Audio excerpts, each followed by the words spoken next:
Hello, soulmates. Happy Friday. We have plenty to discuss on this Friday's FOXSOUL Black Report. We're following the new FBI warnings related to Haiti and the new project coming from former President Barack Obama. I'm Nicordelai Corte. I'm Brandon Hudson, in for Courtney Hicks. Nicordelai, it's good to join you on a Friday. We made it to the end of the week. We did, and it's great to have you back here at the desk filling in for our special lady. Hey, anytime. Plus, Beyoncé may be in a little money trouble, but she's not going down without a fight. And the all-black graduating class where each student has been accepted to college. These are the stories that impact our people. And bringing you our news, our views, and our voice. Topping our news today, a Rhode Island police officer who was caught on camera punching a black female politician at an abortion rights rally last summer has been acquitted of a misdemeanor simple assault charge.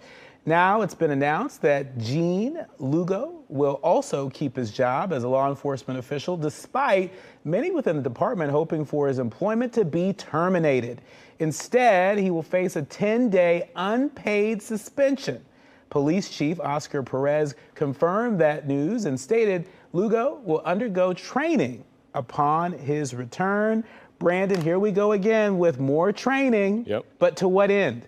You're punching politicians in the face in Rhode Island, of all places? And people in your own department are calling you to be fired. I do not get this decision, but then when you look at Rhode Island and the makeup of Rhode Island, you start to understand that because this is a space where it's not as diverse, there aren't as many people of color in that state, you do understand that the decision probably makes sense for the people who made the decision.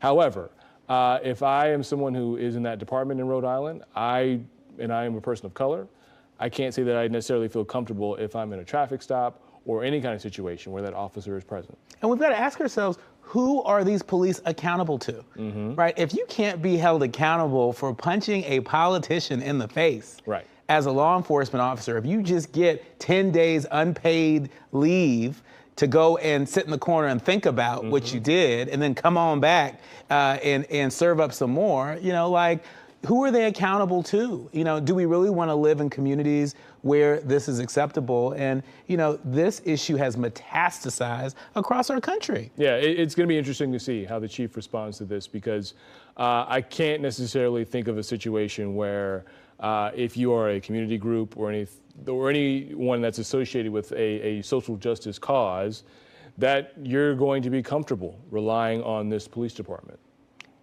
across the board. But let's go on to our next story here. The father of Devin Willock, who died in a car crash after a Georgia Bulldogs parade, is suing the University of Georgia for $2 million in damages. The lawsuit alleges that UGA football recruiting analyst Chandler LaCroix was entrusted with a vehicle despite having a driving record that included 4 speeding tickets in 6 years. LaCroix was allegedly driving at 104 miles per hour and under the influence of alcohol when the car crashed, killing Willock. University spokesperson Greg Trevor denied the allegations and stated that the personal use of vehicles rented for recruiting activities was strictly prohibited. Moving on to another sad case in Atlanta, where Coco Dadal, a black trans woman who was featured in the documentary Kokomo City, and an aspiring musician, was shot and killed on April 18th. This week, 17-year-old Jamarcus Jernigan turned himself in to the Atlanta police for Coco's murder. He's facing charges of murder, aggravated assault, and possession of a firearm. Coco's death is one of 3 violent crimes against trans women that local law enforcement is currently investigating. Director Dee Smith, a black trans woman, mourned Coco's death in an Instagram post and vowed to inspire the world with her story. Gone too soon, Brandon, gone too soon. How many stories of trans women, particularly black trans women, have we already reported on this year? You know, this was an actress that had a big career ahead of her, made a big splash with this film at Sundance Film Festival just the top of this year, a year that people thought might be a breakout year for her. Has turned into her final year on the planet. It's a sad state of affairs when we're continuing having discussed, especially being a little more than a month from Pride Month, that trans women, especially black trans women, can't live their lives comfortably in their own skin without someone, in this case, a teenager, coming after them and killing her, in this case. So my heart goes out to Coco's family and the people who knew her and everyone that aspires to live like Coco. But there needs to be more urgency when it comes to protecting the women in our trans communities. Yeah, and we certainly heard folks like Gabrielle Union during the NAACP Image Awards earlier this year issue that clarion call to action for folks in our community, reminding folks that, trans folks, trans women are a part of our community too, and they are being hunted in communities across this country. It's also of note the irony in the story that Kokomo City, the film that made a big splash at Sundance, the point of that film was really to humanize the lived experience of Black trans women outside of them being hunted, to really sort of bring some humanity to the screen. And so, though she's gone, she will live forever in terms of contributing to that urgent work. Yeah, and like I said, I hope that when we get to that point, that that movie is released publicly, that it is used as a source of education. Yeah. We pray that be the case. Well, a member of a White Lives Matter group attempted to burn down a church in eastern Ohio that was scheduled to host a drag show. Federal prosecutors say 20-year-old Eamon Penny allegedly used a Molotov cocktail in the attack on the community church of Chesterland on March 25th. Court documents cite his desire to protect children from the event. Penny was arrested on March 31st and faces charges including violating the Church Arson Prevention Act. Drag shows have become a target of conservative groups, and transgender rights have faced increasing restrictions in some states. It's crazy to see how we go from one story where someone who is trying to live their life, and Coco, who is a Black trans woman, is virtually hunted down and killed. And then we come into this story where an Ohio church is being bombed for the idea of just hosting a drag show. The critics of the trans and the drag communities seem to say they want to protect everybody from that kind of exposure, yet at the same time, the people who are saying that are hunting and trying to kill the people that they're trying to protect their children from. Yeah. So it is a crazy way of thinking, and I just don't understand. And it's another indication of just the anti-LGBTQ sentiment that's out there. We see hundreds and hundreds of anti-trans, of anti-LGBTQ laws that are, being introduced and being passed across the country. And it's all creating a climate that is really making it unsafe for people to just enjoy entertainment. Right. Drag is entertainment, and not every drag artist is transgender, right? I think that's big news to people. Sometimes they conflate trans with being a drag queen, and that's not the case. And the fact that,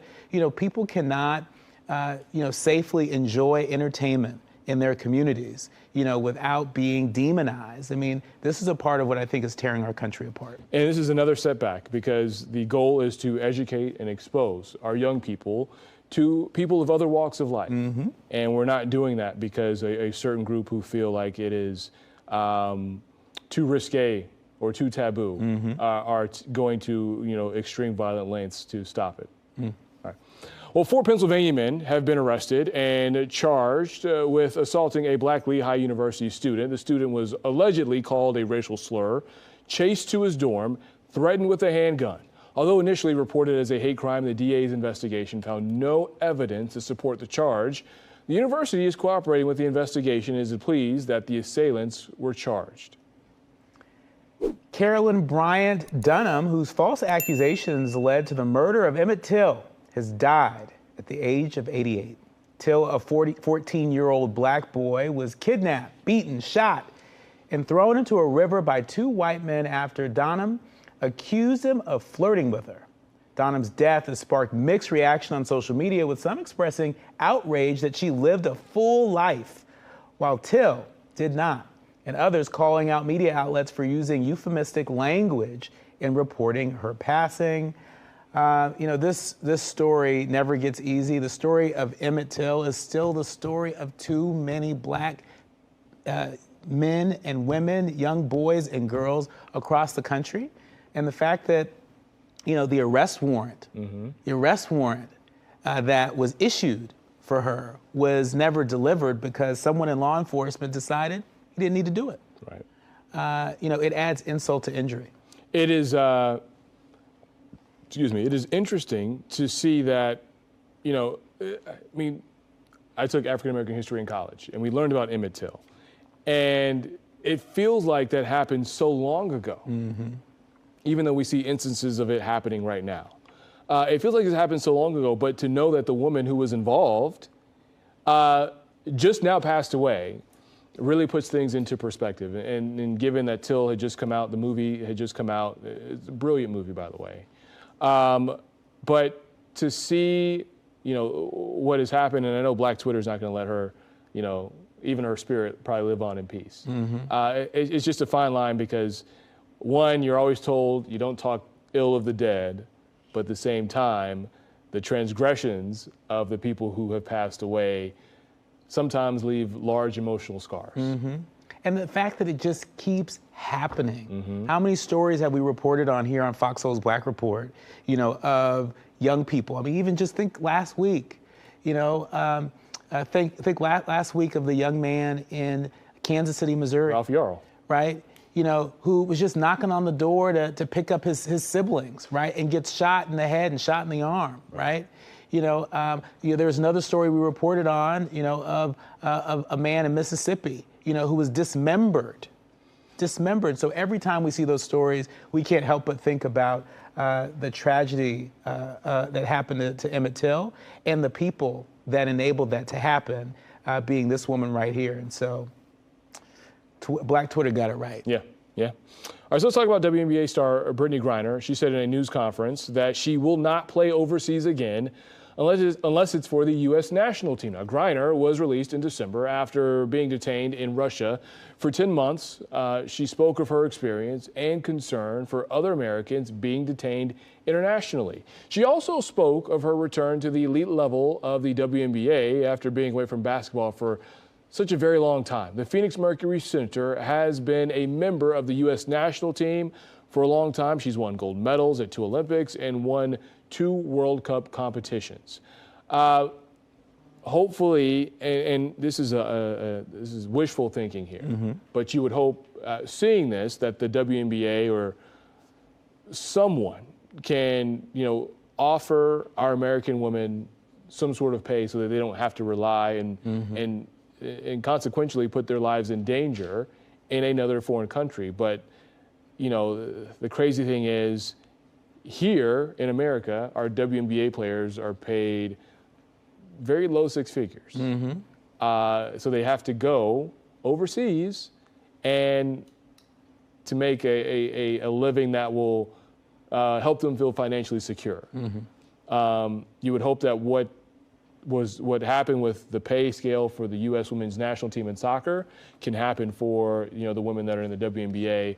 But again, that is a very tough ask. And I really just like that Brittany Griner used this opportunity to be vulnerable and to share a little bit about her personal story without getting into too many details about the experience in Russia, but to shine a light on the issue of pay equity, right? The pay gap that exists between the WNBA and the NBA, and so what are they doing to prevent, another situation where an American player goes and plays overseas, whether it's Russia or some other country that's been hostile to the United States? What are they doing to prevent that from happening? Well, it seems like there's a pretty specific fix right here, a pretty easy fix, which is paying them more. And so I hope, to your point, that they do what they did in women's soccer. Well, no, it's now to the point in college with these name, image, likenesses. That some of these female athletes are making more money in college than they probably would in the WNBA. Well, we hope that change is going to come soon. Coming up, there are new warnings this week from the FBI when it comes to traveling. It will tell you why they are telling Americans to steer clear of Haiti. You're watching Fox Soul's Black Report. We'll be right back.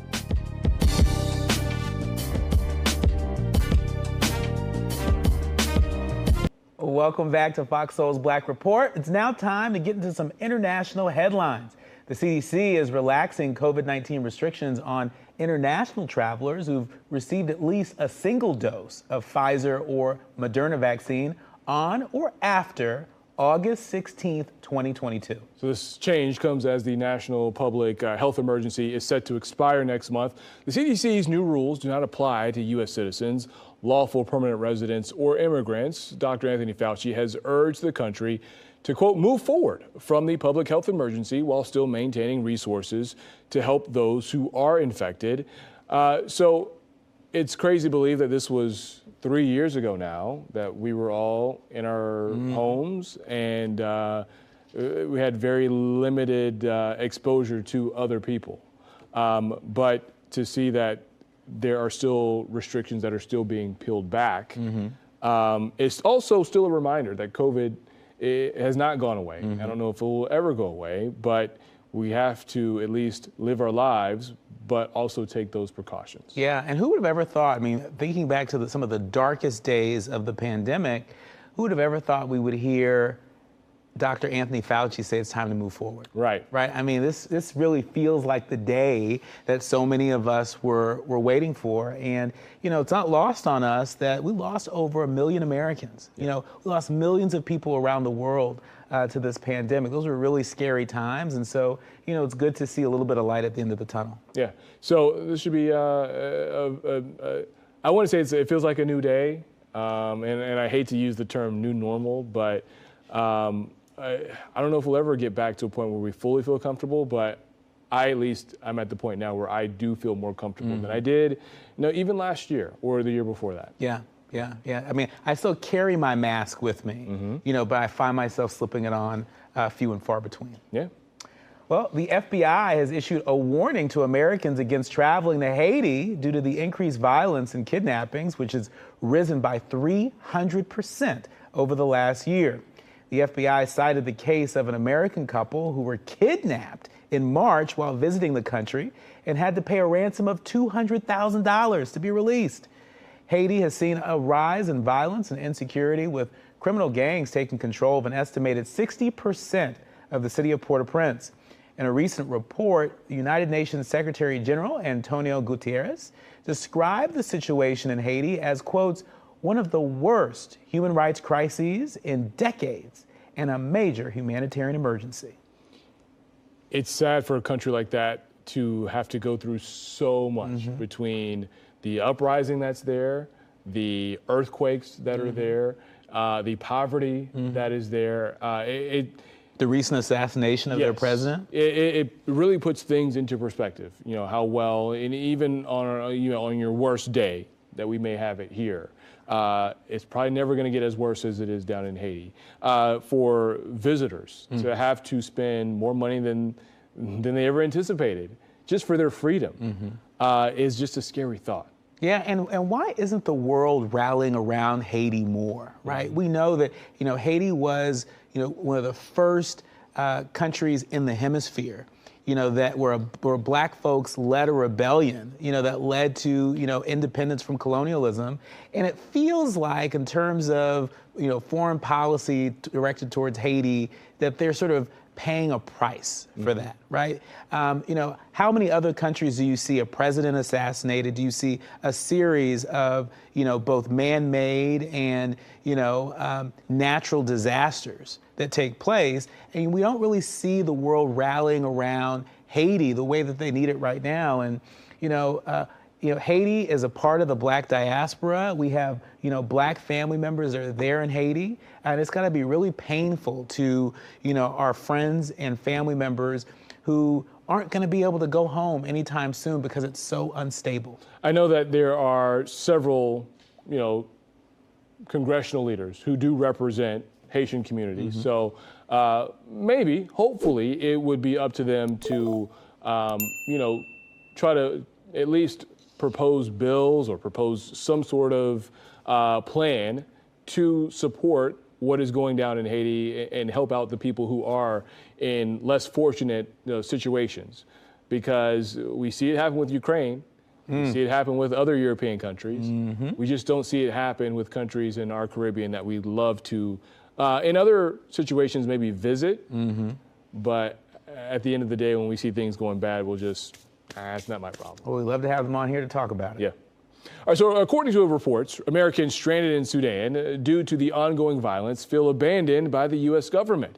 Now, despite other nations evacuating their citizens, the U.S. government has said that conditions in the country are not conducive to a civilian evacuation. Reports indicate that the State Department assistance has been minimal, leaving Americans and their families to navigate a dangerous situation with little guidance. Fighting between rival military groups has left hundreds dead, thousands wounded. The U.S. government has warned against travel to Sudan since June 2021. All right, so where is the U.S. State Department? Because based upon a lot of reporting coming out of the region, the State Department is MIA. They're not really providing guidance that is tailored to what's happening in real time in the region. Their guidance really feels more like cut and paste, right? And so to anybody who is watching this at the U.S. State Department, like, please let us know, what specific guidance are you providing the people in Sudan, because they aren't getting it and they feel like you all are asleep at the switch. This is a power play between two factions, and it is unfortunate that you have people from America that are trapped in the middle, along with other young African families, people who are also trapped in the middle. It breaks my heart. Yeah, and it reminds me of the fact that the plan for America to pull out of Afghanistan, that wasn't a good plan, right? You know, it was really messy and it was botched in terms of how we did it. Well, it feels like the plan to pull Americans out of Sudan is no better, right? You know, and so, you know, we need our government to do better, not just by us, you know, here on the homeland, but Americans that are abroad, and particularly Americans in African countries. You know, we've got to do better. You would think they would have learned, but especially a country of our size would have learned with all the resources we have, but it's the same rinse and repeat all over again. Rinse and repeat. Well, speaking of African countries, 11 female members of parliament in Uganda were detained by police for staging an unlawful protest. The lawmakers sustained injuries during their arrest. They were protesting police brutality and the use of excessive force against various events organized by female lawmakers in recent weeks. Police denied using excessive force, accusing the lawmakers of resisting arrest and injuring some police officers. Uganda's security personnel have frequently been accused of brutality, especially against opponents of the president. Brazilian officials, including Minister of Racial Equality, Aniel Franco, accompanied President Lula on his first European visit to fight against racial discrimination faced by Brazilians in Portugal and elsewhere. Franco met with Portuguese Parliament Affairs Minister Ana Catarina Mendes to discuss policies to tackle racial injustice. Both governments agreed on a national strategy to combat racism. A study by migrant association Casa do Brasil showed 91% of Brazilians in Portugal face some discrimination in accessing public services. And you see it's a colorism aspect here. And it's hard to believe that even though we do live in America, there are other countries who deal with racism. When you talk about people in South America and people in Europe. Yeah. I mean, and really this story just affirms that a lot of the challenges that we are fighting against here in the United States when it comes to racial justice, this is really a global movement. It's a global movement. And, you know, part of what we've all inherited are the legacies of colonialism.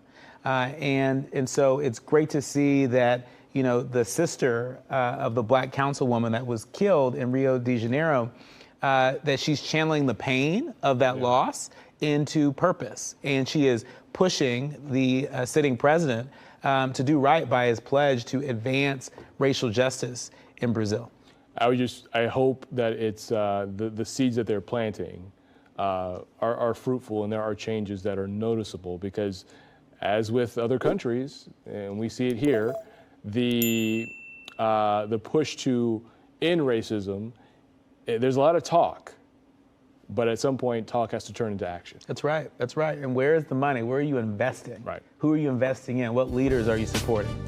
We'll keep our eye on that story and more. But still ahead on Fox Soul's Black Report, former President Barack Obama has a new project in the works. Yeah, he's teamed up with Netflix again to release a new docuseries. We'll tell you all about it when we return. We'll be right back, Soulmates. Welcome back to Fox Soul's Black Report. Well, a famous Mississippi hotel has been demolished. And so the E.F. Young Hotel was once a place of safety for blacks who traveled during the Jim Crow and civil rights. It also provided some safe lodging for the likes of Ella Fitzgerald, Dr. Martin Luther King Jr., the Harlem Globetrotters, and common laborers, among other notable black leaders. Now this week, Meridian residents watched as the work crew toppled the building. Yeah, in 2021, the hotel was considered a safety hazard. Eric Young, a co-owner of E.F. Young Hotel, told local station WKOT-TV that it would be too expensive to rehabilitate the building.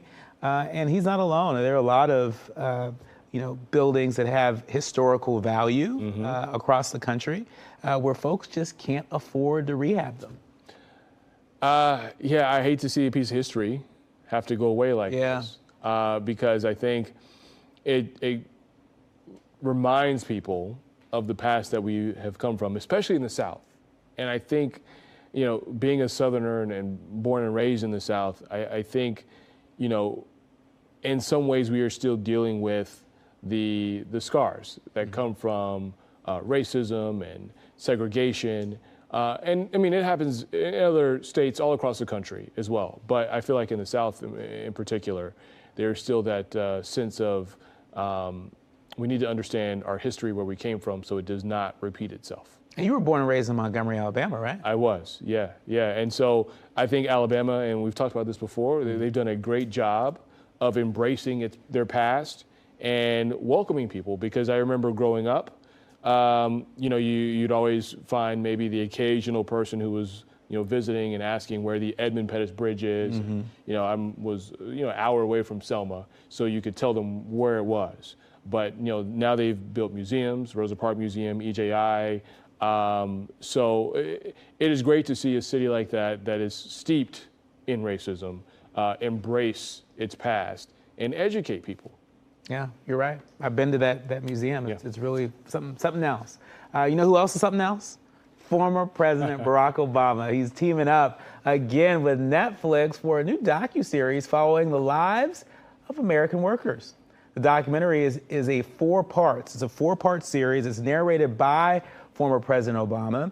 The series aims to explore the ways in which we find meaning in our work and how our experiences and struggles connect us on a human level.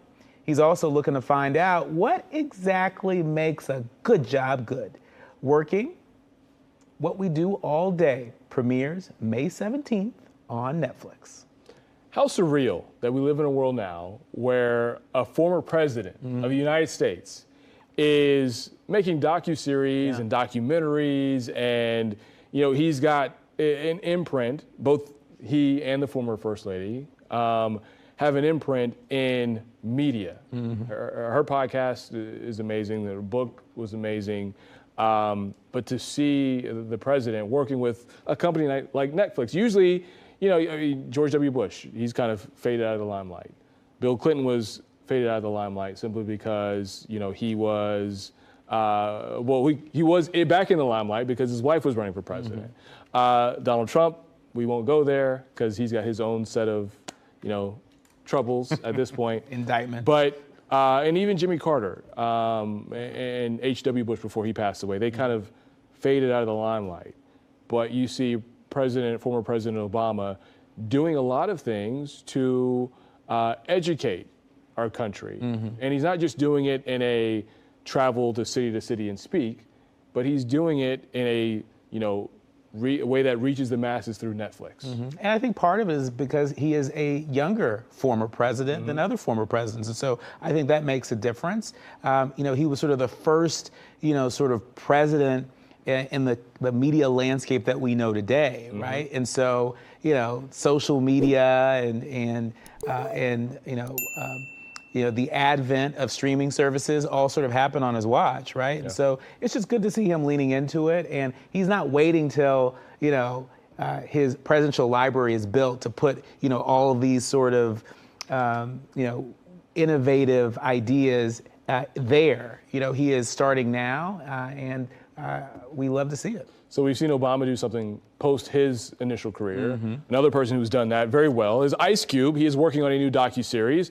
Cube's Big Three Basketball League will be the subject of a new docuseries following its launch in 2017.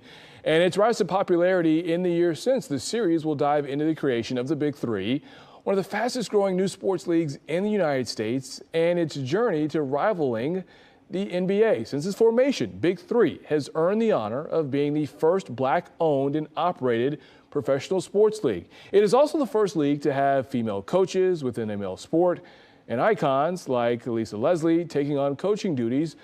NBA Hall of Famer Clyde Drexler, meanwhile, serves as the commissioner of the Big Three.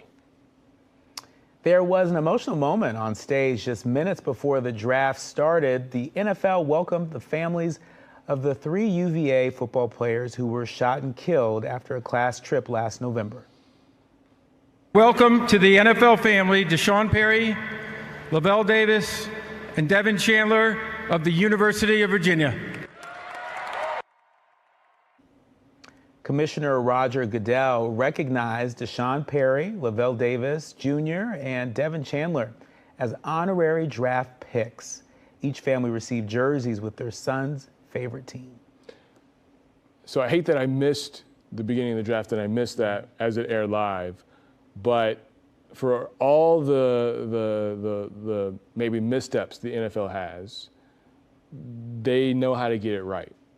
And this was one of those shows of support that they didn't have to do, but they did it. And it is a classy move by what is the most popular league, sports league in America. Yeah, they definitely got this right, and it definitely felt really appropriate. The tone was right, and just what a very moving tribute. Those young men had big dreams. Yeah. And those big dreams included playing in the NFL. And so, hopefully now with their angel wings, they are celebrating, this moment. You know what? I'm not going to even say anything else because that was beautifully said. Thank you. So I appreciate that. Thank you. All right, so now to some great heartwarming news. It is a celebration at a high school unlike any other. All of their graduating seniors are accepted into college. That's right, and the best part is that the students at Southland College Prep in Illinois did it all while living through a pandemic. Take a look. That is the sound of an entire senior class celebrating their acceptance to college, all of them. Excellence, as you know, is never, ever an accident. It's not an accident. I believe that excellence is contagious, but I also believe that excellence demands commitment and tenacious dedication. The valedictorian Haley Love is deciding between 5 Ivy League schools: Brown, Columbia, Cornell, University of Pennsylvania, and Yale. And she was offered full ride scholarships to the University of Chicago, Smith College, NYU, and Northwestern. In fact, all 125 of them have earned $60 million worth of merit and need-based scholarships to prestigious schools like Berkeley, Northwestern, Caltech, and Columbia. Attending the University of Illinois at Urbana-Champaign, Sasha Dixon. And this class did it all while navigating the pandemic, social distancing, and virtual learning. We have now been accepted to all 50 of the top universities in America. Let's give it up for the class of 2023.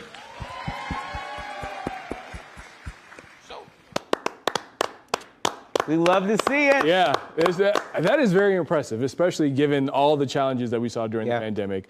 Hats off to all of those young people, and congrats and good luck to wherever you go.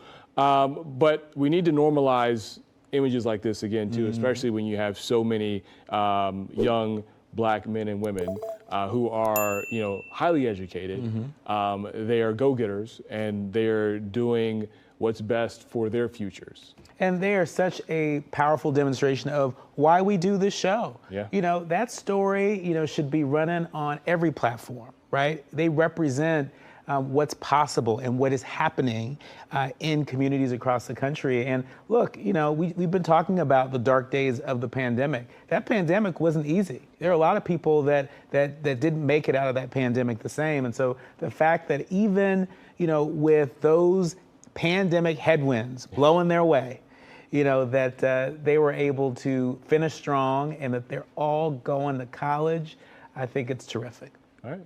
Well, hey, up next, Ed Sheeran. He is in court fighting for his music and defending his name. That's right. We'll tell you which song he's accused of stealing from the late, great Marvin Gaye.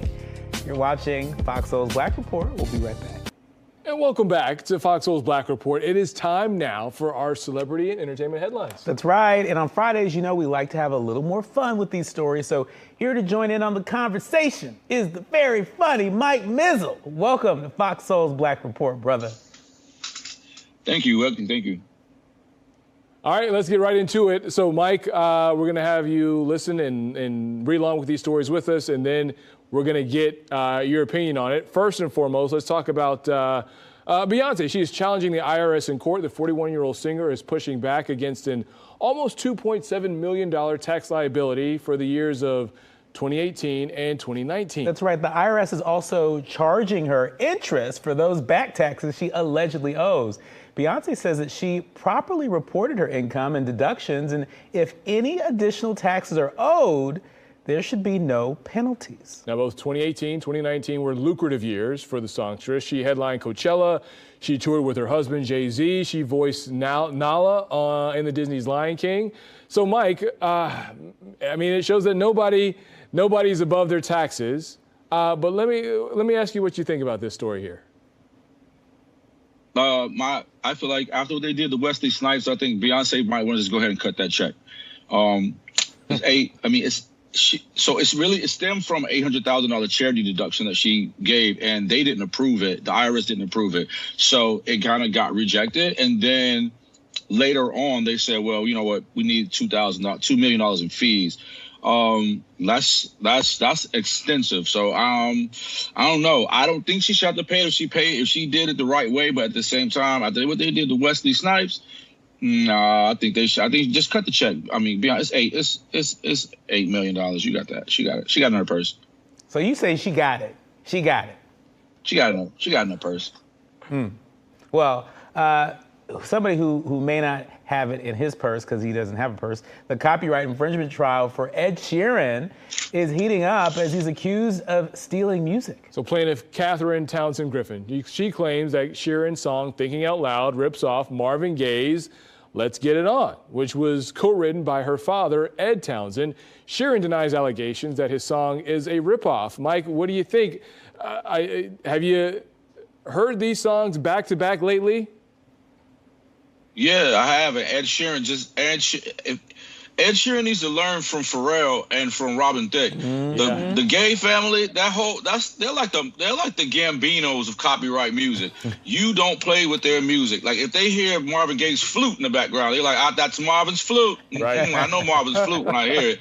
So I feel like and this is not his first time either. He just wrapped up a case last year for the same thing. So I feel like when you lay those songs on top of each other, it's the same song, it's just different lyrics. So he's gonna be paying that fine until he's 70. So he's how old? 70. I think you're right, and I wish they would stop trying to play us. I mean, trying to act like there's no relationship between the songs that they produce and these sort of great songs that we all grew up to, listening to on Saturday mornings as we're cleaning up the house, right? And so we know it's the same song. It's like, don't fool me. Well, hey, look, at the very least, we at least know that Marvin Gaye's music is so iconic that everybody else is trying to copy and bite his style. But again, you got to pay the money. You got to front the check. I think the nail in the coffin is going to be that there were internal emails going back and forth that said, this sounds like Marvin Gaye. Mm-hmm. And they still did it. So, yeah, you know what it sounded like. Oh, yeah, 100%. All right, so let's move on to our next story here. Shannon Sharpe. He is joining Jalen Rose in clapping back at Phil Jackson for his comments related to Black Lives Matter in basketball. That's right. On his show, Undisputed, Shannon Sharpe said to co-host Skip Bayless, quote, "Can you tell Dum Dum politics have always been in sports? Now all of a sudden it turns him off? Come on, Phil. You sound foolish." Well, Sharpe then went on to name greats such as Muhammad Ali, Jack Johnson, Jesse Owens, who all spoke on politics during their career. And even Skip Bayless mentioned that it was black players who took Phil Jackson to all those championships. Hello. This seems like this is kind of a surprise, given that Phil Jackson is was known as such a cool guy, didn't really let anything bother him. And now that he's been out of the spotlight for a while, it seems like he kind of forgot who helped put more food on his table. Come on now. Facts times facts. Mike, what do you think?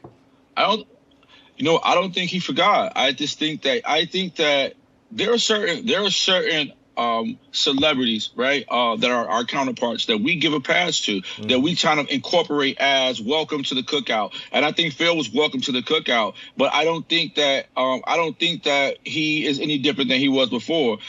Sometimes people believe that you have the right to earn and make as much money as you want to, as long as you don't make as much as I make. And for him to say that like the equal rights and justice and speaking out against things like police brutality and stuff doesn't have a place in basketball, I think is absurd. And plus he said that in the interview that he didn't like the names on the back of the jerseys. Phil, Justice, Peace, Equilibrium, that might be their real names. That might not even have been nicknames.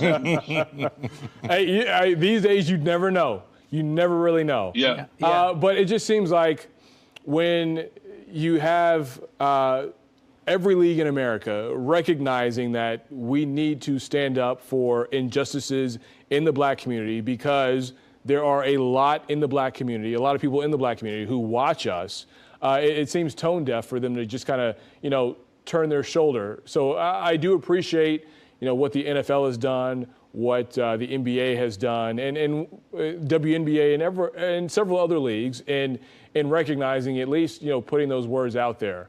But I know that a lot of these leagues have also gone a step further with the voting initiative and like that and stuff like that. Yeah. I mean, the NBA Social Justice Coalition is doing great work, but I mean, it's like Phil doesn't know where his players go back home to.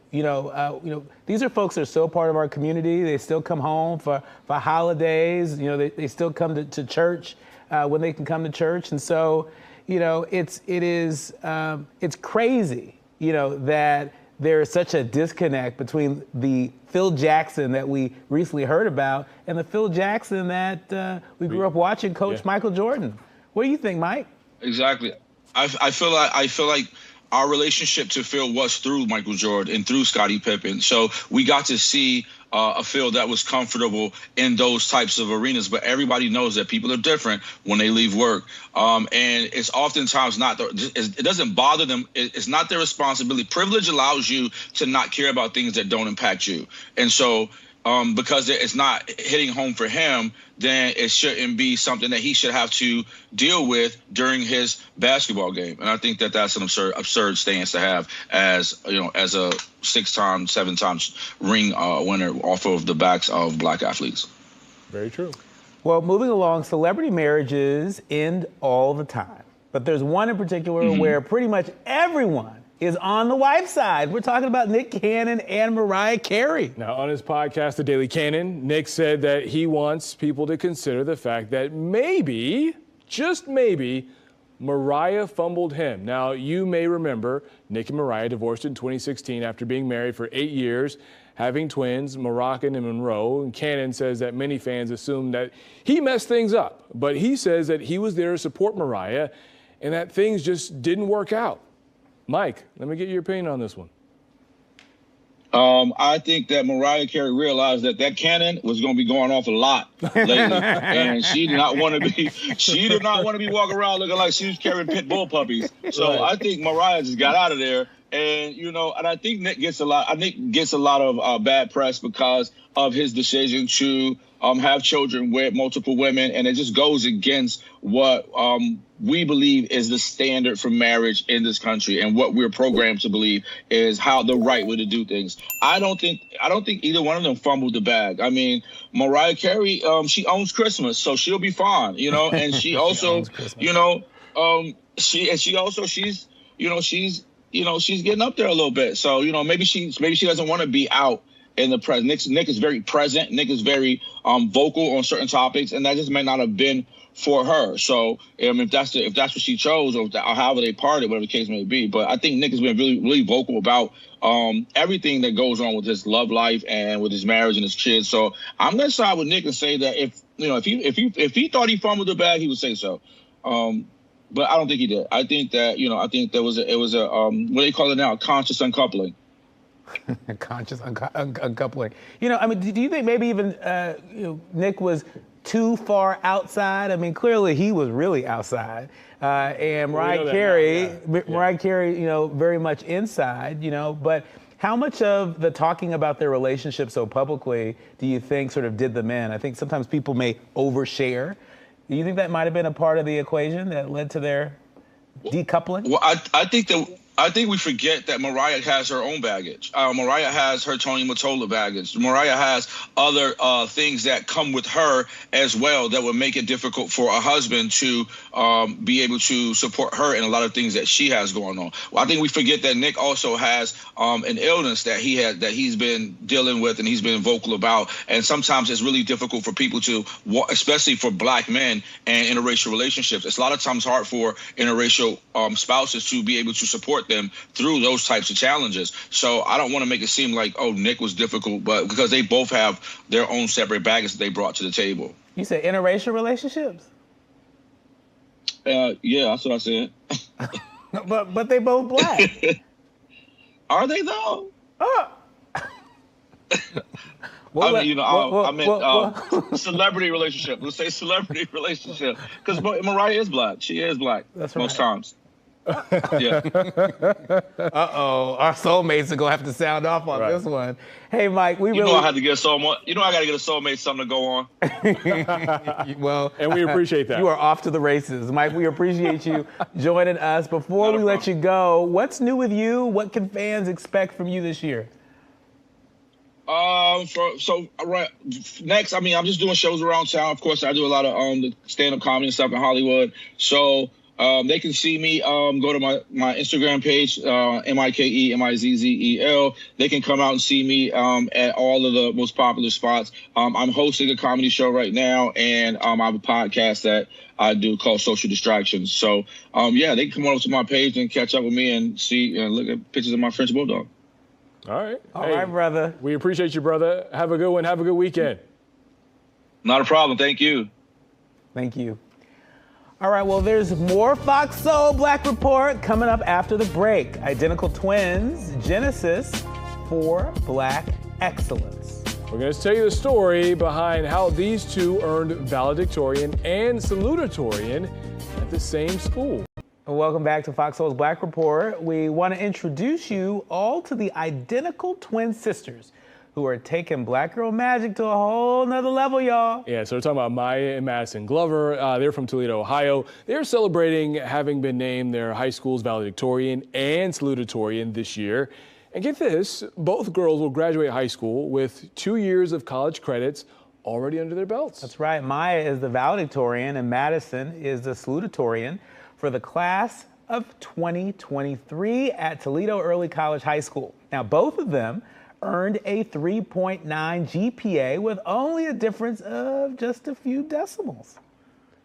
Meanwhile, here in Detroit, there's a Black woman who has made it her mission to tackle the needs of oral hygiene. That's right. Her name is Deanna Alexander, and she's coasting around the city in her mobile van to help those in need. Fox 2 News Detroit's Amy Andrews has the story. You could say Deanna Alexander has a knack for making Detroiters smile. And they would say, here she comes, the teeth, ladies. Always talking about teeth, but That's my passion. That's what I do. The longtime registered dental hygienist is now touching lives in a way she never thought possible, thanks to the Motor City Cares initiative. They outfitted her with this free custom dental clinic on wheels.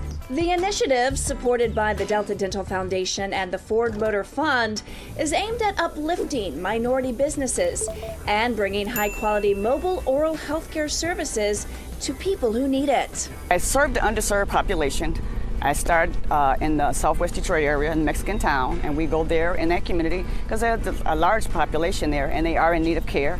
They don't have access to care, so we come right to the neighbor. Deanna began her career 3 decades ago with a little portable hygiene unit. She loved her work so much, she would take the unit to family and friends' houses to polish and clean their teeth and to teach them about the importance of oral health.